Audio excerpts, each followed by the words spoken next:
Denali National Park and Preserve, established in 1917, refers to a 6 million plus acre plot of land situated within Alaska's interior wilderness. At the center of the park, Mount Denali, North America's highest peak, and one of the coveted 7 summits of the world. The park sees roughly 600,000 visitors per year and is one of the nation's most remote and beloved protected areas.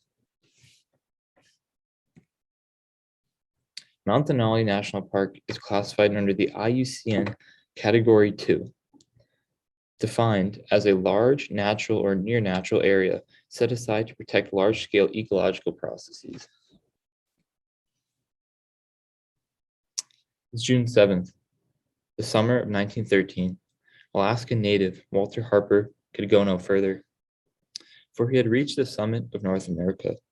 The never before stood upon summit of Mount McKinley at 20,310 feet of elevation. Grizzled climbing leader Harry Carstens from Chicago, Illinois, joins Harper on the summit. Fellow native Alaskan Harper Tatum follows suit. The 3 men watch as their final partner, the last man on the rope, and the climb's lead organizer, Hudson Stuck, joins the men at the top. Stuck collapses unconscious from exhaustion. McKinley had been conquered at last. This day marks the historic ascent of North America's highest peak.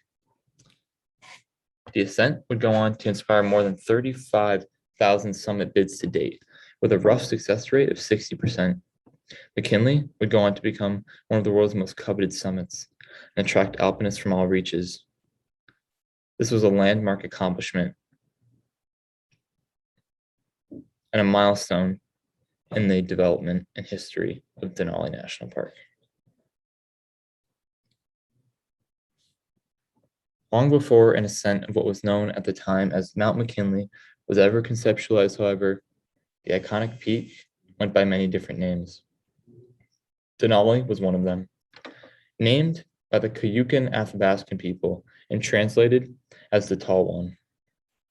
In the last 500 years, the area presently known as Denali National Park was occupied by the native Alaskan Athabascan people. The Athabascan tribes included primarily the Koyukon, the Tanana, and the Dinaina people. The tribes can be divided up into 11 different language groups. The Athabascans were highly nomadic, hunter-gatherer people. The Athabascans would survive primarily hunting ducks, geese, muskrats, and bears in the spring, and establishing temporary fishing camps along streams and rivers in the summer. The tribe collectively showed a great appreciation for all living things.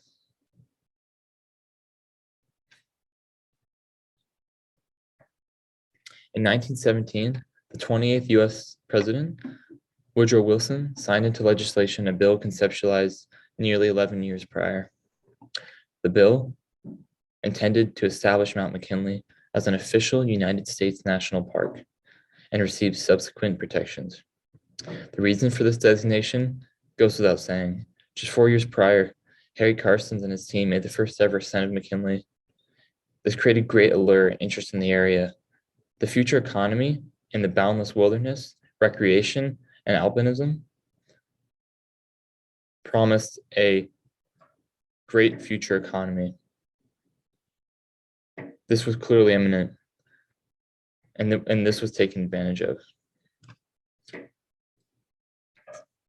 59 years later, in 1976, the park receives additional protection.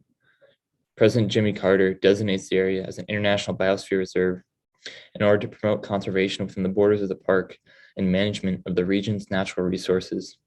More recently, August 27th, 2014, the Obama administration announces the official renaming of Mount McKinley to Mount Denali. McKinley, the name coined by a gold prospector named William Dickey in 1896, named the peak for presidential candidate William McKinley in order to promote his candidate of preference. McKinley had no real connection with the area or the mountain, even during his eventual presidency. The name change was made primarily as an homage to the common Athabascan name for the peak, Denali.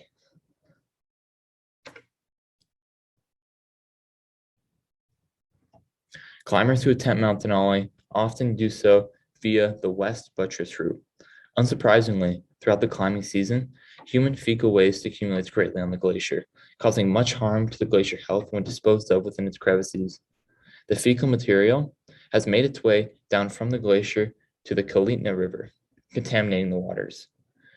The contained runoff from the glacier melt has additionally been exacerbated by climate issues such as global warming, increasing the volume of runoff per year, as well as the lack of awareness and education the climbers entering the park have about waste management. Climbers have generated nearly 2 metric tons of waste on the peak between 1951 and 2012. These effects are only becoming more apparent with time. Human-produced waste contaminating the river fed by glacier runoff is becoming a huge problem. The lure of the coveted summit of North America's highest peak, and more specifically, the lack of alternative methods of waste disposal on the peak in knowledge recently, is part of the problem. This summit is historic and has challenged the world's best alpinists for hundreds of years, adding to the draw to climate. There's simply no reason why traffic to Denali would slow anytime soon. Underlying this major threat to the park is simply the great consumption and experience by tourism and by people of developed nations seeking to conquer one of the world's 7 highest summits, Mount Denali. Additionally, economic development alongside a mass slew of factors has exacerbated climate change globally, and its subsequent effects are seen within the park. Among these threats include glaciers and avalanches. Additionally, exotic and invasive species introduction has been a historic threat to the park, particularly plant life. An exotic species brought in through a construction site known as the narrow-leaf hawksbeard is a great example. The narrow-leaf hawksbeard spread rapidly throughout the park, and it resulted in issues such as the crowding out of native plants, such as the Alaskan dandelion. Hunting pressures and poaching have additionally been historic and colored history within the boundaries of the park.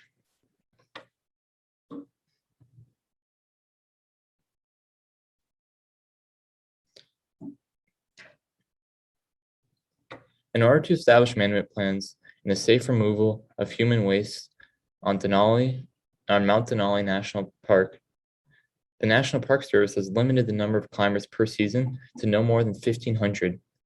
Starting in the 2007 climbing season, the National Park Service also instituted the mandatory use of CMCs, which stands for Clean Mountain Cans, as an alternative method of waste disposal on the peak, above the 14,200-foot camps, at which removal and management is extremely difficult. The Kalitna Glacier remains fairly clean due to these precautions, but continuous work and effort to prevent the contamination and degradation of the glacier is necessary going forward. The park has instituted many management principles going forward. A great example of this would be Management Principle 2, pre-planned responses. Having a plan of attack before climbers arrive each season is a great way to get ahead of these issues. In this case, regulations such as the mandatory use of CMCs and limitations of the number of parties each season are great precautions and a great preventative measure. Management principle number 7, threatening processes will be diminished when protected areas are managed as part of a community effort. The climbers must work alongside the National Park Service in order to maintain and protect Denali and its glacier runoff. A collaborative effort is vital here, as well as cooperation between tourists, climbers, and the Park Service. Management Principle 3, long-term activity management. Since climbers will not, in the foreseeable future, stop attempting to climb Mount Denali, it is safe to say that additionally, adapting and a consistent effort each year to maintain the health of the park will be vital.